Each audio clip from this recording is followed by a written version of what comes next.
तो दोस्तों फिर से मिल लेते हैं 5 के फंडे में। First question, in which state the India's first water taxi service started recently? है ना, महाराष्ट्र है, केरला है, उत्तर प्रदेश है या Assam?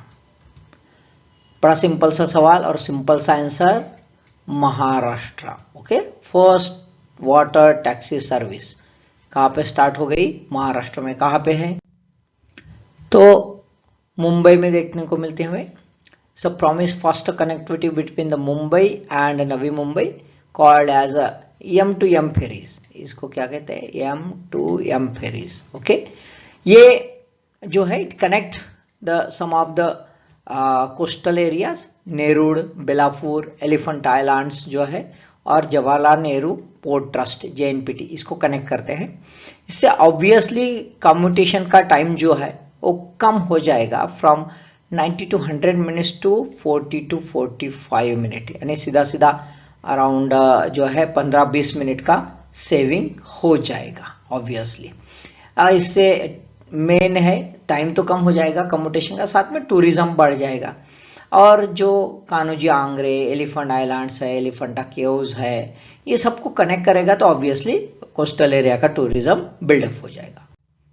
Second question, a smaller European force with the aim of taking burden of French forces in the Mali called as, है ना, European ऐसा force था छोटा सा जो फ्रेंच फोर्स का जो बर्डन था वो कम करने वाला था माली में। उसका नाम क्या है? यूरोफोर्स है, अस्कारी है, ताकुबा है या वुफेल है? Answer C, Takuba. तो अस्कारी क्या है? So askari was a local soldier serving in the armies of the European colonial powers in Africa, उसको अस्कारी कहते हैं। और Buffel is armour personnel carriers in a traditional military of South Africa called as a Buffel, है ना। यूरोफोर्स ऐसा कोई concept नहीं है। न्यूज में इसलिए दोस्तों कि फ्रेंच जो है आर्मी अभी विड्रॉल पोजीशन पर है।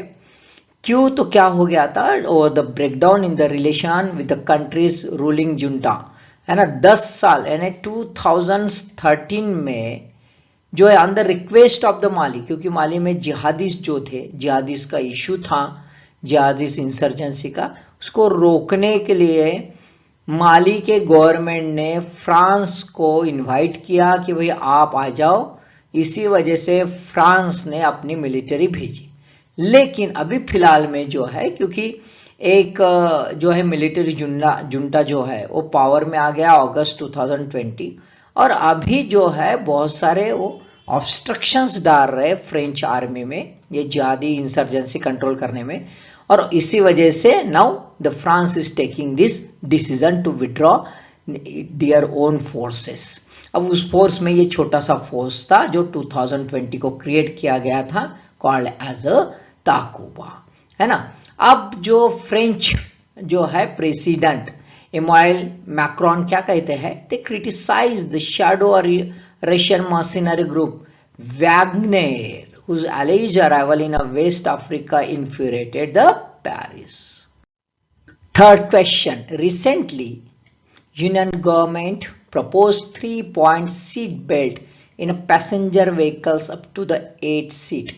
Consider the following facts with regard to the 3-point seat belt. 1. It is called as a Y belt.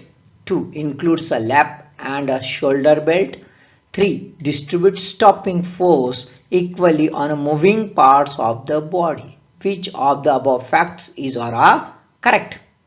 Answer is B1 and 2 only. इसे Y belt कहते हैं और इसमें जो है लैप और शोल्डर इसका कॉम्बिनेशन का बेल्ट होता है। एक्चुअली 2 पॉइंट होता है जो, तो वो लैप से रिलेटेड है, सिर्फ no relation with the shoulder. News में इसलिए दोस्तों कि rear seat belt promote safety but are rarely use as per the study, ना। पहले तो हम 2 पॉइंट 3 पॉइंट समझ लेते, देखो ये लैप रहता है। 2 point is also called as a lap belt. ये 3 पॉइंट है यानी ये लैप भी है और ये शोल्डर भी है ना। और इसी वजह से इसको ये लैप बेल्ट और शोल्डर बेल्ट प्लस कर दिया तो वाई होता है ना, वाई बराबर है, ये देखो ये ऐसा, therefore it's called as a Y belt. Okay, it's safer because it evenly spread out energy of moving body over the firm parts, not on the moving parts. हाँ, ध्यान में रखो जो आंसर में, firm parts not a moving parts, firm parts like a chest, shoulder, pelvis, इसको control करता है, एक जगह रोक के रखता है during the time of collision resulting the fewer injuries.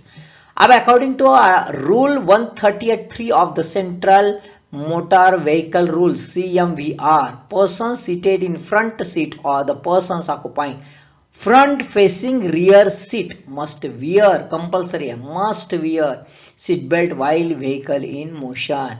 यदि नहीं है तो देयर इज अ फाइन, लेकिन ये कोई अभी अवेयरनेस नहीं है इंडिया में. अभी भी ड्राइवर अपना सीट बेल्ट लगा लेता है भाई, और बाकी सब खुले में बढ़िया मजा लेते हैं. And then we are seeing the problem of much more casualties if the accident is occurred, है ना, तो ये इशू है. Then the fourth question, consider the following pairs. एक है साइक्लोन और दूसरा है कॉन्टिनेंट. एक क्या दिया है, 19 लैटिन अमेरिका, सेट ऑस्ट्रेलिया, बस्सीराई Africa. Which of the above pair is or are correct. कौन सी पेयर करेक्ट है? Answer is D, 2 and 3. 2 and 3 यानी सेट का ऑस्ट्रेलिया के साथ है और बस्सीराई का अफ्रीका में, ये बराबर है. लेकिन 19 जो है वो लैटिन अमेरिका में साइक्लोन नहीं है. देख लेते हैं न्यूज में क्या है ना. ये पहले तो देख लेते, ये यूरोप में जो है भी रिसेंटली 19 जो है साइक्लोन आया और काफी तहस नहस कर दिया. यूके, आयरलैंड, नीदरलैंड, जर्मनी और पोलैंड एरिया कवर किया है. सेट जो आया था इसके पहले उसने नदर्न क्वींसलैंड जो है ऑस्ट्रेलिया का वो एरिया कवर किया था. और बस्सीराई इसके पहले आया था, अभी 19 के पहले आया था. उसने मदागास्कर, मॉरिशस और यूनियन को तहस नहस कर दिया था. पर्टिकुलरली मदागास्कर में ये लैंडफॉल हो गया था. मैप देख लेते दोस्तों थोड़ा, क्योंकि मैप बहुत इंपॉर्टेंट है. ये 19 का एरिया है, देख सकते हैं आप इधर में, ब्रिटेन स्थित इर्द गिर्द में. ये देखो ये ऐसे यू, ये डायरेक्शन ऐसा और ये डायरेक्शन है ना. तो ये सेट है, ये बस्सीराई है, मादागास्कर दिख रहा है, ये क्वींसलैंड का एरिया आपको दिख रहा है. Last question, which is not considered as alternative investment fund, IAF, है ना. A debt fund, B social venture fund, C debt securities और D SME fund. Answer is C, debt securities. These are actually traditional investment route, जैसे equity है, securities है, डेप्ट securities, ये है traditional investment route. Alternative investment route में जो है पर्टिकुलरली ये प्राइवेट इन्वेस्टमेंट होता है, इसमें फॉरेन और डोमेस्टिक दोनों हो जाता है ना. तो इस टाइप का ये फंड है. न्यूज में इसलिए दोस्तों से अल्टरनेटिव इन्वेस्टमेंट पॉलिसी से भी रेजिग्स पैनल फिर से रिज्यूनेवेट कर दिया, रिकॉन्स्टिट्यूटेड कर दिया. Alternative investment policy advisory committee 20 member committee है with the head by the Infosys co-founder Narayana Murthy साहब है. Till now the committee submitted 3 reports, 3 report submit कर दिया. अब ये भाई फिलहाल में ये देख लेते कि actually alternative investment fund industries या फंड क्या होता है. Actually it's a investment fund that are privately pooled, है ना. दोनों होता है, प्राइवेटली पूल्ड, डोमेस्टिक और फॉरेन दोनों होता है. प्राइवेट इक्विटी रहती है, वेंचर कैपिटल रहता है, हेज फंड रहता है, मैनेज फंड्स रहता है ना. It's differ from the conventional investment, जैसे डेप्ट सिक्योरिटी, स्टॉक्स वगैरह है, ये कन्वेंशनल इन्वेस्टमेंट है, इससे हट के रहता है. अब actually it's investment option for higher rollers including domestic and foreign investors, generally institutions and high net worth individual, जो राइस ज्यादा जो होते करोड़पति है ना, वो यहाँ पे इन्वेस्ट करते हैं. Yeah, but actually it is also regulated. AIF regulated under the regulation 21B of SEBI Alternative Investment Fund Regulation 2012. अभी इसको मद्देनजर ये सब कमेटी बैठी है. इसमें 3 कैटेगरी होती है, कैटेगरी 1, कैटेगरी 2, कैटेगरी 3, है ना. कैटेगरी 1 में क्या आता है, 2 में क्या आता है, 3 में क्या आता है, थोड़ा सा ध्यान में रखो. जैसे infrastructure fund, venture capital fund angel fund, social venture fund आता है कैटेगरी 1 में। दूसरे इसमें private equity fund, real estate fund, डेप्ट fund, fund of the funds. बाद में कैटेगरी 3 में हेज फंड, पीआईपी फंड्स वगैरह ये सब आता है। तो थोड़ा सा ध्यान रख देना, ये कैटेगरी वगैरह थोड़ा लर्न कर देना। चलो समझ गया होगा, कोई तकलीफ नहीं। All the best.